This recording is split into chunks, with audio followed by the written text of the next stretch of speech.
আমার নামাজের টাইম চলে যাইতেছে। আচ্ছা, তোমার নাম কি? এই লাস্ট ওয়ান রাইট বাবা? বাবা আমার নাম আমি তোমরা ডিসিশন নাও। না না তোমরা ডিসিশন নাও, তোমরা ডিসিশন নাও। সবাই দিয়া যায়। আমরা প্রাইভেটে লাগে আজকে দাঁড়াইছিলাম। কি মনে করতে পারি? প্রাইভেট চুরি করছে।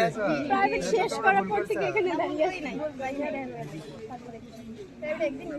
তোমরা কতক্ষণ যাবো দাঁড়িয়েছিল? 3 ঘন্টা। এই আমার বাস মাত্র এখন তো তো প্রাইভেট কে কে পড়ে নাই হাতে তুললে? আমরা সবাই প্রাইভেট সবাই তোমরা আমার স্কুলে যাবো।